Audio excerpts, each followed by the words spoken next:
Social Security, 5.9% COLA for 2022. What's going on? Is Social Security going to make it? Let's get into it. She bad, she mad, she nasty on the low. She looking in the mirror, she drop it on the floor. She messy wide open, nigga make it yo. Queen, shawty, you deserve a blow. I got too much on my mind for that. I might take my time for this. Baby, you too fine for that. Let me build your confidence. Girl, you so divine with that. I know you read signs and shit, so you wasn't surprised when I snatched you from your mind. Get into the presentation. I just wanted to jump on my soapbox. I promise it'd be painless, but I observed this incident that took place a few days ago at a school, and I was walking my dog who likes to look at the chickens that are behind this fence, caged up on school grounds. Beautiful chicken coop, beautiful school. And my dog's looking at the chickens. I admit I like to turn off my phone. I was looking at my phone a little bit, and I heard this chatter. Peripherally, I turn around, and I witnessed this kid being tormented by these three punks. And they said some pretty horrible things to him. And I've been thinking about it for a couple days, and I actually walked home choked up a little bit. So let me just say this. Someone calls you a freak, weirdo, makes fun of your appearance, wear it with a badge of honor. Those people, they have a myopic and ordinary life. They are a thumbprint on the window of a skyscraper. It's your differences that make you unique. Kids can be very cruel. When I saw that, it brought back memories. Shapes who you are. And you want to live an extraordinary life. You don't want to be ordinary. You got to beat to your own drum. And you're going to take a lot of lumps because you're going to freak people out when you beat to your own drum. And I only let extraordinary people in my life. And when you communicate with people and you want to be extraordinary, sometimes I shut down a little bit too quickly. And these people go, oh, he's weird. He's strange, because they can't handle it. They don't know how to push the right buttons in you to get you to come out of your skin. That's a skill.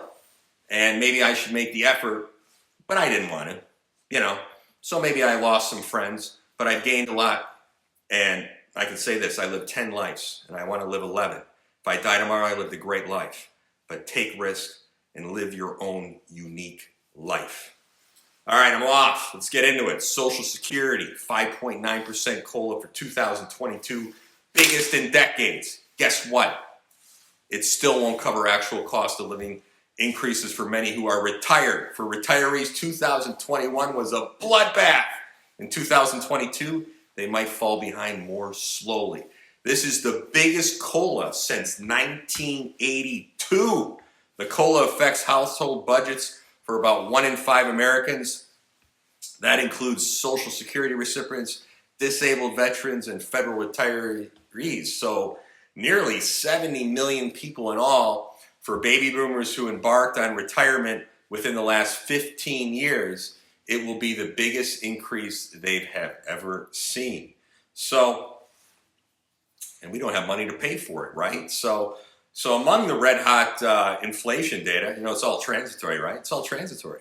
Released today was the Consumer Price Index for all urban wage earners and clerical workers. So that's the CPIW, which is used to calculate the cost of adjustment, so the COLA, for Social Security benefits. So the COLA can be applied to Social Security benefits starting in January 2022 is the average year-over-year percentage increase of CPIW in the third quarter, and today the September data was released.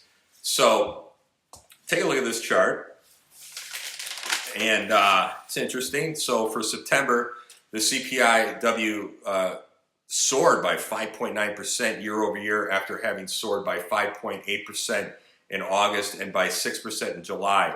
The COLA for 2022 will be the average of 3, the 5.9%.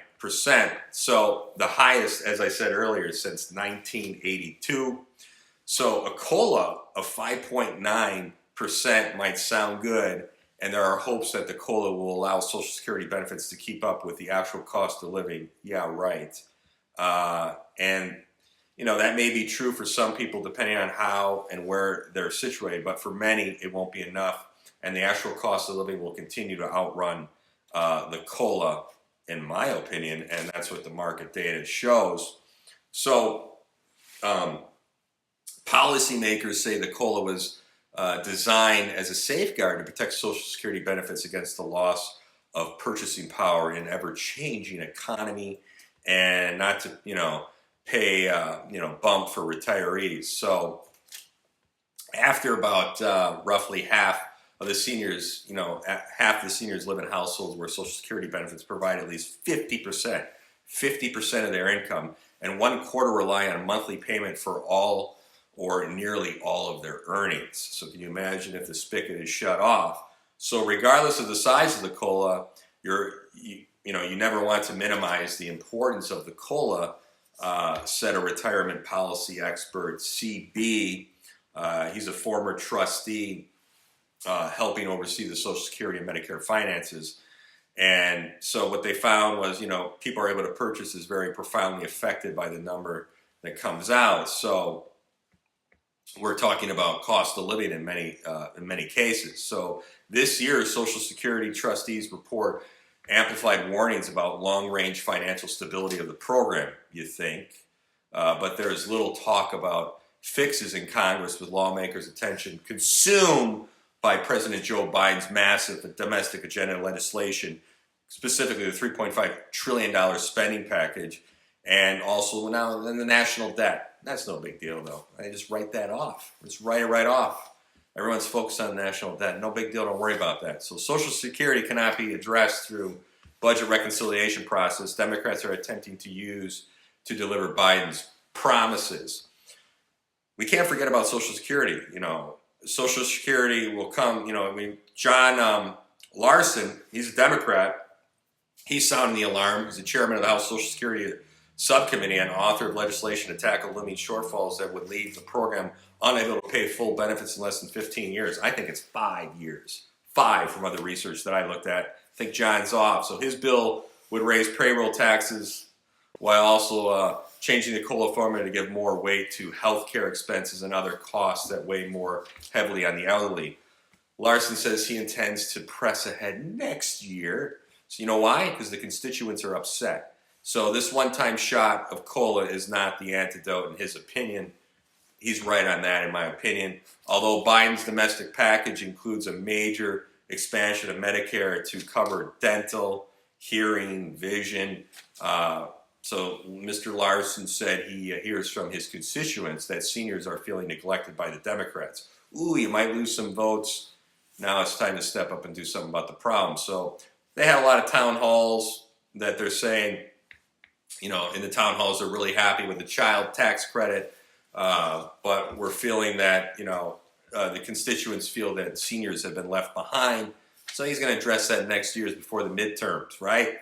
So the COLA is only one part of the annual financial equation for seniors. We've got to remember this. An announcement about Medicare's Part B premium for outpatient care is expected soon. It's usually an increase, so at least some, if any Social Security raises goes for health care. The Part B premium is now roughly about $148.50 a month, and the Medicare trustees report estimated $10 increase for 2022.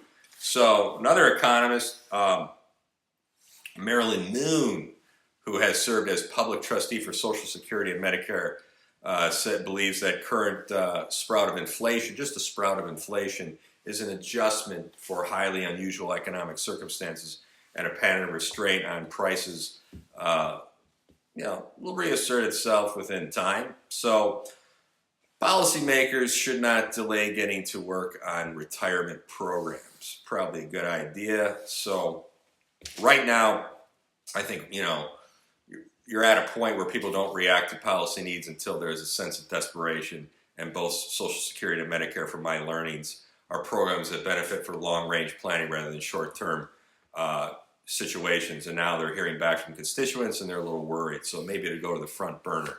So the big issue now, what I'm really interested in too, is the rents. And many Social Security recipients who rent, the renters, depending on where they live, already face double-digit rent increases this year.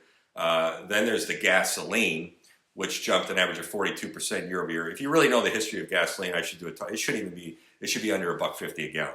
So September, and utility gas jumped an average of 21%. And you're thinking about traveling now? Okay, now you have time for that. So the CPI for hotels and motels has jumped 20%, and rental cars is up 43%. And forget about buying a vehicle, new or used, because these prices have spiked out of reach for any COLA. So the reason the COLA is still relatively low compared to reality on the grounds is that the housing costs, which account for nearly 1/3 of the overall CPI, has been artificially repressed by the calculation method. So right now, the CPI for rent rose by only 2.4% year over year, while actual rents have soared in many cities by roughly 10% or more, and in some by 20% or more. So the CPI for cost of homeownership rose only 2.9% year over year, while home prices have spiked to high heaven, as we know, with the Case-Shiller Index. Did a talk on that for house prices rising. Unbelievable. 20% year over year. 20% year over year. Is inflation hidden in the housing market? What do you think? And there's a lot of catching up to do by this upcoming COLA. The COLA for 2021 was only 1.3%. Even as inflation has been spiking all year, so recipients are already way behind this year. And next year, please, if they're lucky, they might fall behind just more slowly. We'll have to see. So consumer price inflation is often and erroneously equated with growth. In reality, consumer price inflation is the dollar's loss of purchasing power, right? And of everything that is around in dollars, such as labor and Social Security benefits. So that's why it's important to not exclusively rely on Social Security, because over time, despite the COLAs, the purchasing power payments will erode, right? And they might be enough at first, but they won't be enough years down the road. So having a nest egg, other sources of positive cash flow that you've accumulated over years is going to help you. And working in some form, maybe on the side, bringing some additional revenues for as long as possible, will mitigate the loss of purchasing power of the benefits. And if you work, it is fun and generates some income. It's great for things of these kinds of reasons, and it's not just for the money. So this is something that I think needs to be to the forefront, because Social Security benefits are running out, and I'm not optimistic about a 15-year timeline. I think this is a 5-year timeline, and these poor people, especially with inflation, is going to continue to skyrocket, and so these COLAs aren't going to be able to keep up with that. But this is something we need to address now, not later. And constituents, thank God, are speaking up about it, which is a good thing. But it needs to come from the back burner to the front burner. I think that's most important. So take care, be kind, and be creative. Ciao.